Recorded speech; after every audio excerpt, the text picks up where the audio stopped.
YouTube, how the devil are you doing? Cool King checking in again. I hope you're fine and dandy. I know that I am. So, you may remember a while ago we did these. The titanium Topo Swiss Army knife scales that we did with Daily Customs. I'll just show you if you missed them. We've had quite a few questions about how we get them onto one of these. So let's have a look at how we do it.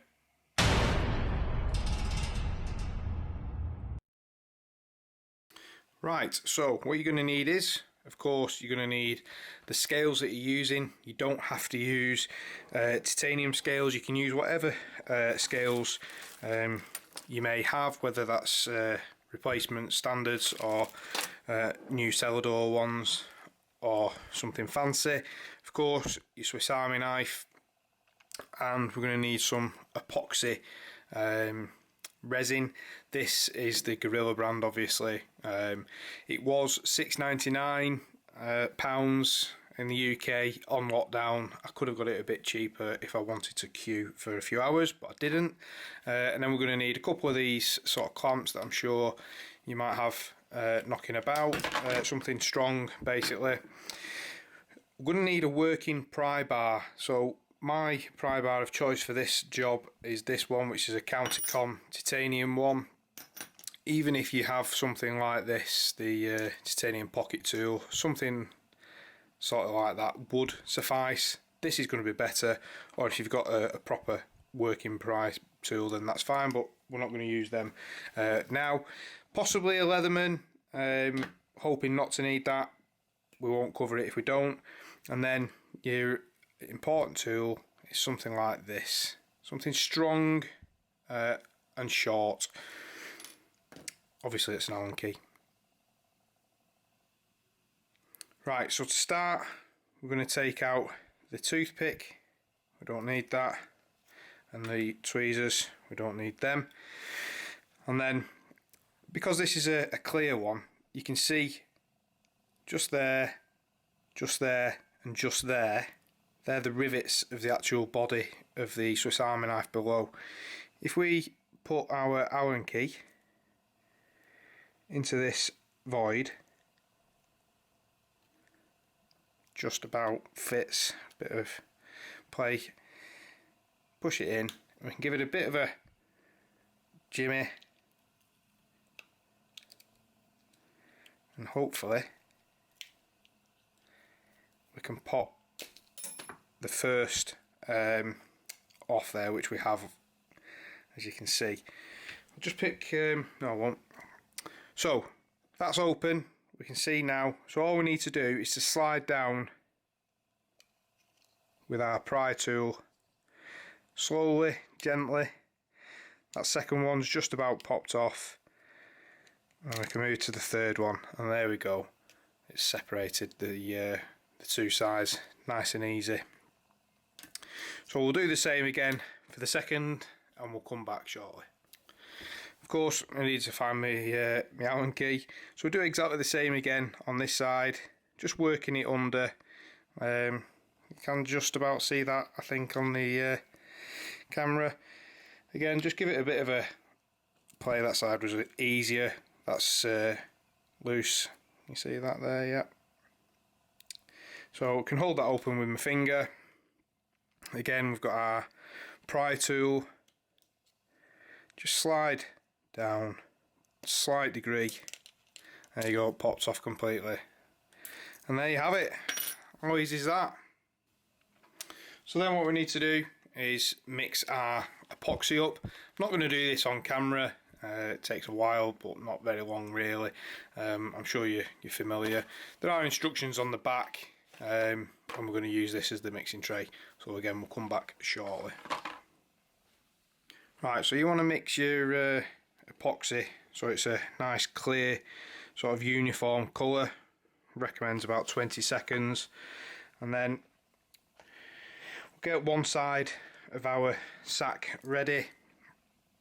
We've got the little serving spatula here, doesn't need a massive amount really, so we just pop a dot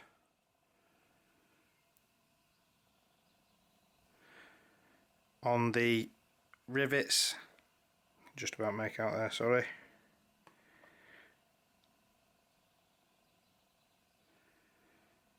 Just a small amount,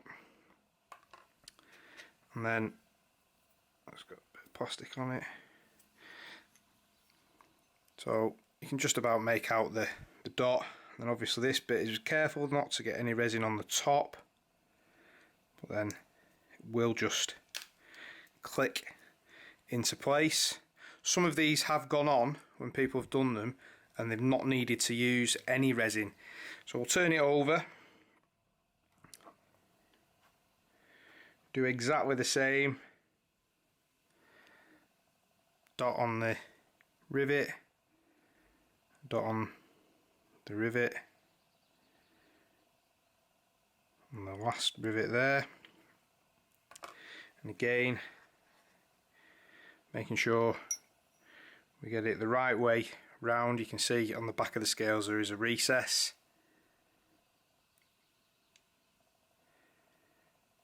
Push and click. You can just see there we're on properly, and then you don't necessarily need the clamps, but I think it is good practice. So we'll just put a clamp on there, and then our second clamp on that end, making sure it holds it nice and tight.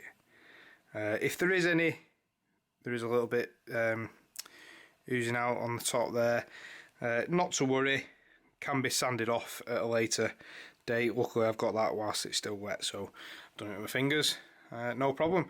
Let's come back later on. Just leave it for a good, I want to say 24 hours really, and just see what it looks like later.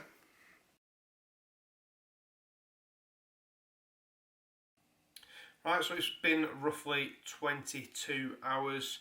It's near enough the 24 recommended, so let's have a look at it. So this is how I've left it overnight in the clamps as I recommended. So let's take them both off and have a look. Not because I got the little bit of resin that did squeeze out there when it was still wet. There's nothing at all, can't see any marks.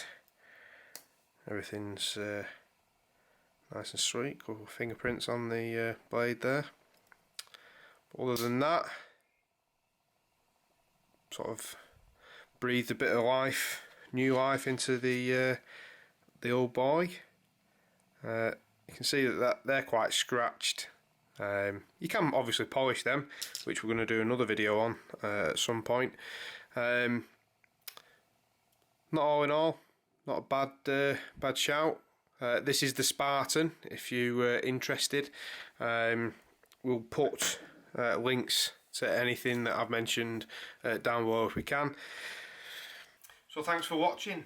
It's quite an easy process, just remember to be quite delicate when you're popping the scales off. Nice and easy to do, anybody can do it, I'm pretty certain. One thing to mention is obviously our topo scales don't have the guides for the toothpick or the tweezers. There are other ones available from Daily Customs that do have that, and obviously if you've got replacement scales from somewhere else they probably will have that as well. Anyway, again, thanks for watching. Any questions, put them down below, we'll get back to you. If you want to find us on any other social media platforms, then they'll be down below as well. Cheers, see you on the next one.